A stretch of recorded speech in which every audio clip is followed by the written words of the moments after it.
guys, magandang gabi at kami maglilinis na naman ng aircon unit. Sinabot naman kami ng gabi dahil alas 5 yung schedule. Aabutin nga talaga kami ng gabi guys, kaya kami maglilinis na. So open na yung ating extension, may ilaw na. Yan. Ito yung mga lilinisin namin guys, 3 piraso lang naman. Itong Sharp na AC na to, check natin yan, malamig kaso guys, ito papaliwanag ko lang. Pagdating ng summer yan, tag-init, dahil umaabot dito ng mga 50 ganyan o 45 degree. Yung ganito guys dapat yun kakaunti lang, G's lang yung 10 cm lang yung distance sa pader. Tapos meron pang pader dito. Ito ay may hindi magandang guys mangyayari, hindi magtatagal yung compressor. Laging ito guys, patay buhay ganyan yung compressor. So kaya ang aking gagawin guys, gaganyan ko na lang muna para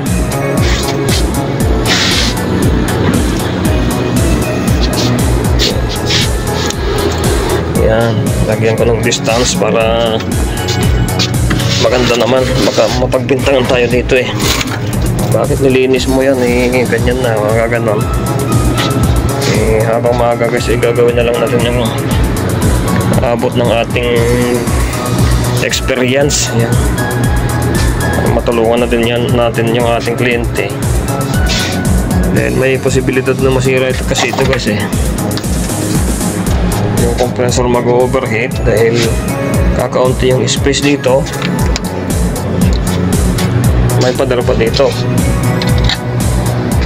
So yung hangin niya paikot-ikot lang diyan pupunta doon, mainit pa din, mainit na ang panahon, mainit pa din yung aircon.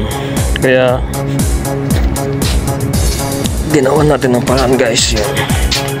Ayan. Katulad ng mga ito guys, lalaki ng distance sa pader, mga kwanto. This is 16 inches siguro ang distance niyan. Ayun, 10 cm lang yun ang distance doon sa pader.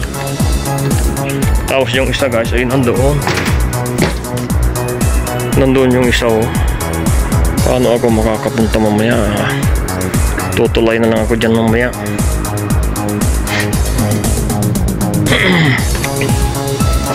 So linis-linis lang kami guys.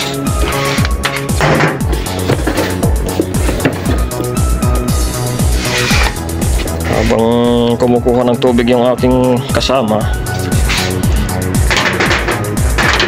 i-prepare ko na din to para pagdating niya diretso bomba na lang, diretso spray na lang.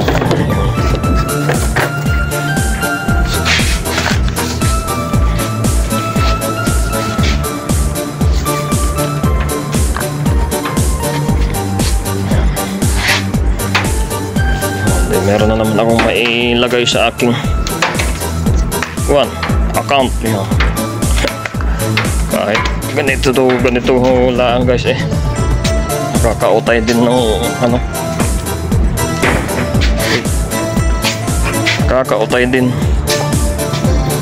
nakakautay din si Rockmec sa pag gagawa ng walang kwentang content.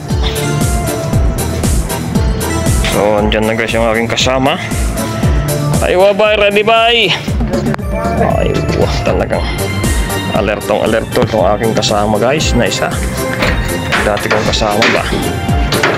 Kaya yung bago naman guys gusto ko naman isama kaso parang sasakit ang ulo ko, kaya sabi ko dyan ka na lang. Kaninang umaga guys nakakain na kami, paalis na kami, saka pala ang babangon sabi ko diyan ka na, tulog ka na lang.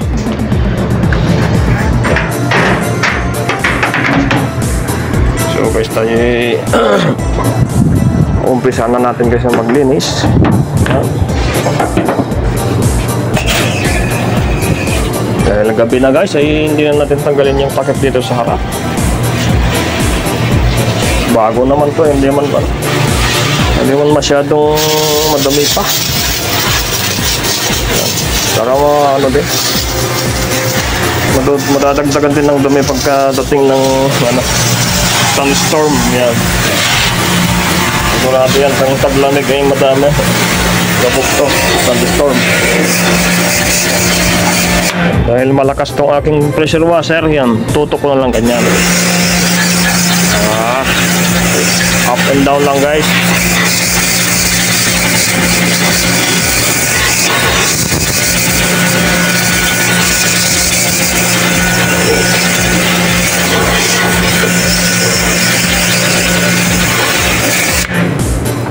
So, papakita ko yung ito yung kanyang before.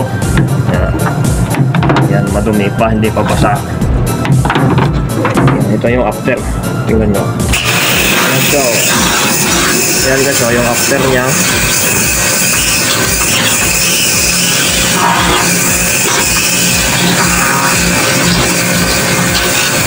Yan, kulay blue na.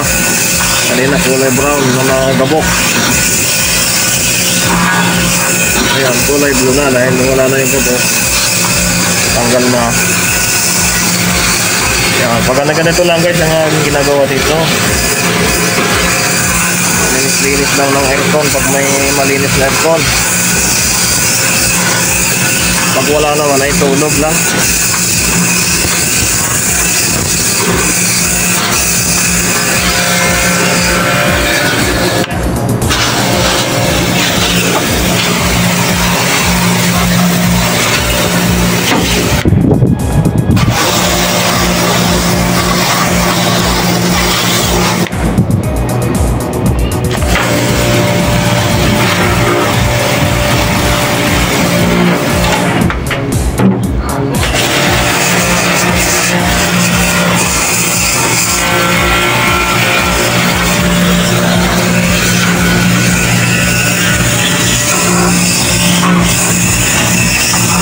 Hindi masyado kanto ba? Damit.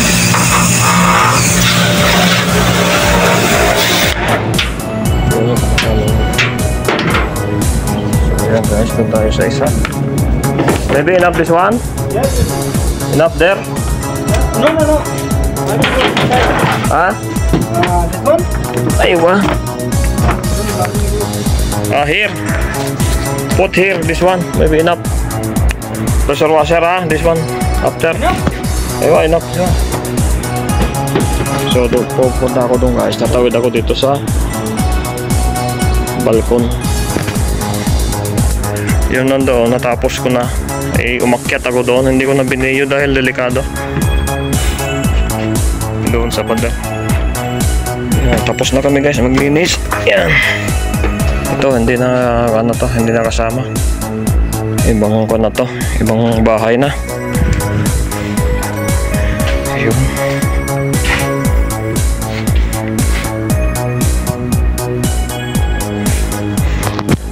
So guys, hanggang diyan na lang yung ating video ngayon sa paglilinis ng outdoor units.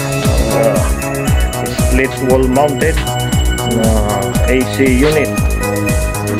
Maraming salamat sa inyong panonood. So walang kwentang video na naman ni Raknek. Salamat sa inyong panonood. See you next videos guys sa ating mga susunod na mga video guys. Okay. God bless you all and bye bye guys.